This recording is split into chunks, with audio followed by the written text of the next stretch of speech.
Hai, Shalom.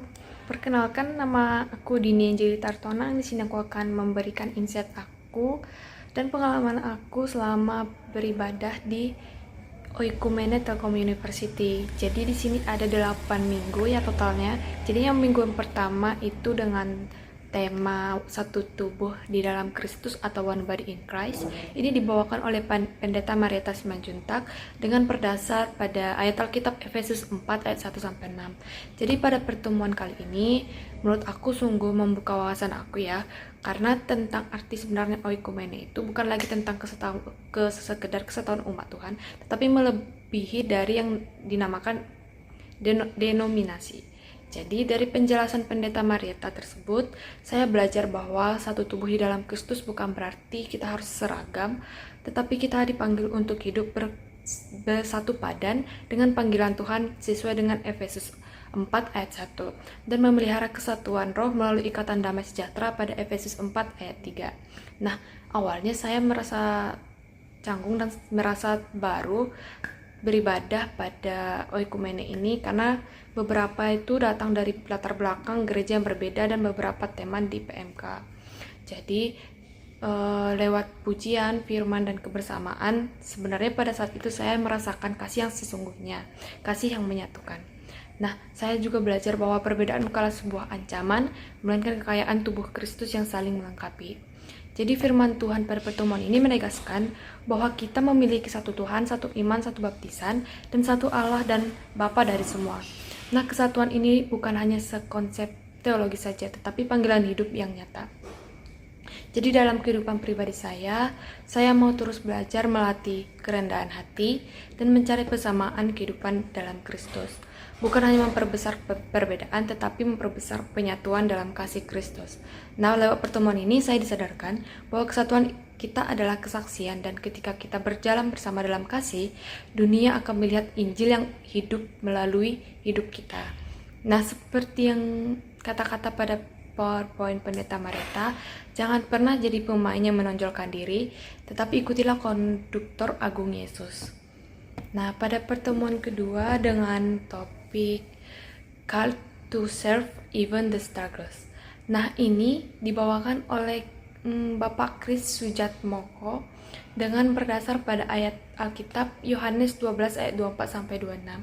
Nah, pertemuan kali ini sangat menyentuh juga bagi saya karena pada pertemuan ini saya ditantang untuk melihat kembali makna pelayanan yang sejati. Nah, dari firman Yohanes 12 ayat 24 sampai 26, saya belajar bahwa panggilan untuk melayani Tuhan tidak selalu berjalan mudah. Pasti banyak saja kerikil-kerikil dan tantangan yang harus kita lewati. Nah, tapi Pak Kris dalam pertemuan ini menggambarkan tantangan tersebut dengan biji gandum, yang dimana biji gandum tersebut harus jatuh ke tanah dan mati agar dapat menghasilkan buah. Nah, gambaran itu membuat saya berpikir seringkali saya ingin melayani tanpa harus kehilangan kenyamanan atau menghadapi kesulitan. Namun, firman ini mengingatkan bahwa pelayanan sejati lahir dari kerelaan untuk mati terhadap diri sendiri, yaitu terhadap ego, rasa malas, dan keinginan untuk diakui saja. Saya tersadar bahwa Tuhan tidak memanggil kita untuk menjadi hamba yang aktif saat situasi yang menyenangkan, tetapi tetap setia dalam beberapa atau berbagai keadaan. Mau kita di dalam keadaan susah juga, maunya kita itu tetap melayani Tuhan dengan segenap hati. Nah, melalui pertemuan ini saya belajar bahwa melayani bukan sekedar seberapa besar hasil yang kita dapat dari pelayanan tersebut, tetapi tentang ketaatan dan kesetiaan dalam suatu proses yang bisa kita tunjukkan kepada Tuhan. Nah, saya mendapat beberapa kalimat dari Yohanes 12 ayat 26 yang dikatakan bahwa barang siapa melayani aku, ia akan dihormati oleh Bapa. Nah, lewat firman ini saya dikuatkan bahwa sekalipun pelayanan penuh perjuangan, saya tidak berjalan sendirian. Tuhan sendiri yang memanggil saya untuk memampukan dan menyertai setiap langkah saya. Nah, pada minggu ketiga ibadah oikumene ini ada temanya itu adalah Walking in God's Plan. Ini dibawakan oleh Pak Linson Parlindungan Sitompul dengan berdasar ayat Yeremia 29 ayat 11. Nah, pada pertemuan minggu ketiga ini membuat saya kembali diingatkan bahwa hidup orang percaya tidak pernah terjadi secara kebetulan. Semua yang sudah kita jalani pada saat ini, dari awal sampai akhir kehidupan kita pun, itu adalah sebuah rancangan Tuhan. Tuhan memiliki rancangan yang sempurna bagi setiap kita, bahkan ketika jalan kita yang terasa kabur ataupun penuh dengan tanda tanya. Valenson menjelaskan bahwa Yeremia 29 ayat 11 bukan hanya janji tentang masa depan yang indah, tetapi juga pesan untuk tetap berharap di tengah masa penantian. Nah, pada pertemuan ini dijelaskan juga atau digambarkan juga bagaimana bangsa Israel saat itu sedang hidup di pembuangan, namun Tuhan berkata, "Aku tahu rancangan-rancangan apa yang ada padaku mengenai kamu." Itu berarti di tengah kesulitan, Tuhan tetap setia dan bekerja dan tidak pernah meninggalkan umatnya. Saya tersentuh saat mendengar bahwa berjalan dalam rencana Tuhan tidak selalu semuanya berjalan dengan lancar. Kadang justru di masa-masa sulit itulah Tuhan sedang menuntun langkah kita ke arah yang lebih baik. Dari yang kita bayangkan itu sebenarnya kita tidak bisa membayangkan bagaimana rencana Tuhan bagi jalan kita, tetapi semua itu sudah dirancang dan sesuai dan lebih dari yang kita harapkan lah yang kita dapat. Nah, melalui pertemuan ini dan firman ini juga saya belajar untuk tidak lagi takut akan masa depan. Saya ingin belajar melihat setiap proses, baik suka maupun duka, sebagai bagian dari rancangan Tuhan yang indah. Nah, ketika saya berjalan bersama Tuhan, saya tidak perlu lagi khawatir akan masa yang akan datang, sebab saya tahu siapa yang menuntun saya.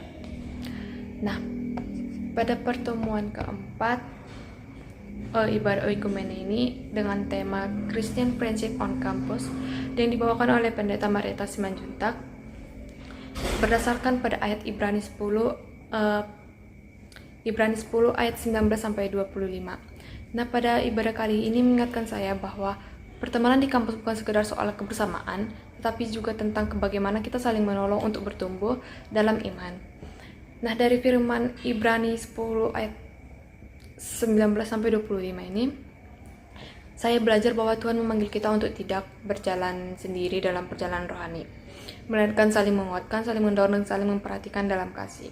Pendeta Marietta menjelaskan bahwa pertemanan Kristen yang sejati bukan hanya berbagai tawa, waktu, dan saling menghibur, tetapi juga berbagi beban dan doa.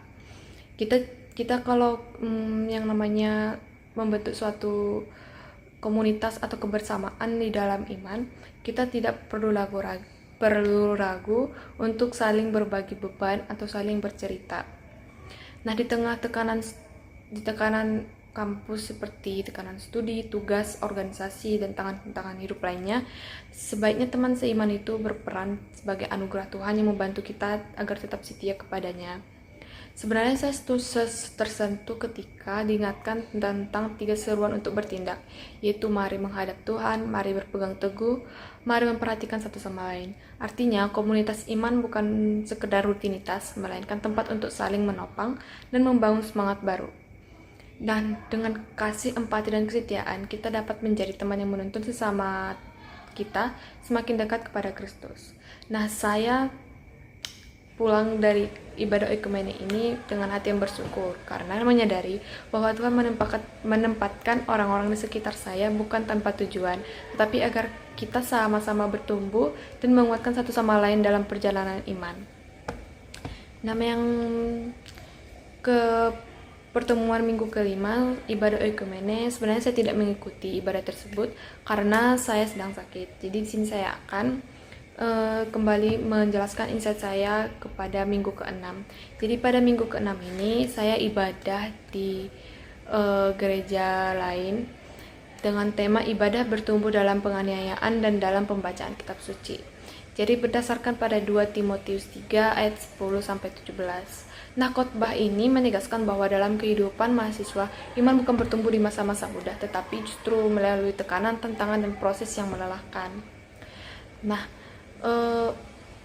firman ini menegaskan saya bahwa mahasiswa itu merupakan membutuhkan pertumbuhan iman yang berarti memadukan 2 hal, yaitu menerima pergumulan sebagai proses Tuhan dan membangun fondasi lewat pembacaan firman yang rutin walaupun hanya beberapa menit setiap hari. Nah, dengan cara inilah pergumulan tidak dapat membuat kita hancur, tapi justru memurnikan iman dan memperluas hikmat kita. Nah, pada minggu ke-7 ibadah oikumene dengan topik Come as Guests, Living as Family yang dibawakan oleh Pendeta Ben yang berdasarkan pada ayat Alkitab Roma 12 ayat 10. Nah, berdasarkan Roma 12 ayat 10, hendaklah kamu saling mengasihi sebagai saudara dan saling mendahului dalam memberi hormat.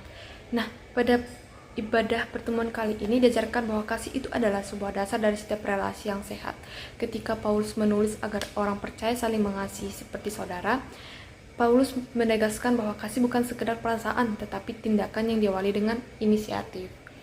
Nah, kasih yang sejati tidak menunggu diperlakukan baik dulu, tetapi berani dengan membuka diri, mengenal, dan memberi tempat bagi orang lain. Nah, firman Tuhan juga menegaskan dalam Amsal 27 ayat 17 yang dikatakan besi menajamkan besi, orang yang menajamkan sesamanya. Nah, ayat ini menunjukkan bahwa relasi yang sehat tidak hanya membuat kita nyaman, tetapi juga membentuk karakter kita. Namun hal ini hanya terjadi bila kita mengizinkan diri untuk saling memahami. Nah, tanpa kasih itu sendiri, kita hanya melihat konflik. Dan dengan kasih, kita melihat kesempatan untuk bertumbuh. Nah, dalam kehidupan sehari-hari sebagai mahasiswa, kasih itu bisa dilihat dari hal-hal kecil, seperti memahami karakter teman kelompok yang berbeda, menyatukan pendapat saat belajar di suatu kelompok. Nah, kita semua itu datang dari latar belakang yang berbeda.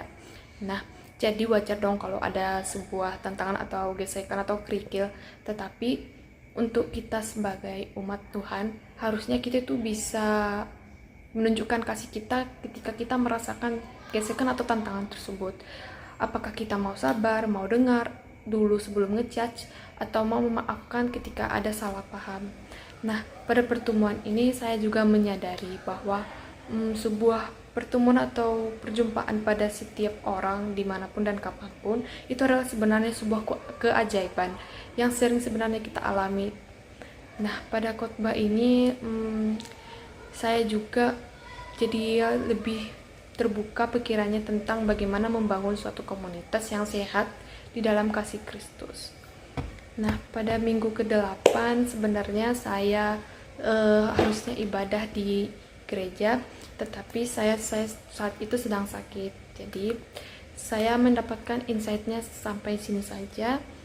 Saya sangat senang bisa mendapatkan ibadah oikumene di Telkom University karena mendapatkan benefit yang sangat banyak terhadap iman saya sendiri. Nah, sekian dari saya. Terima kasih.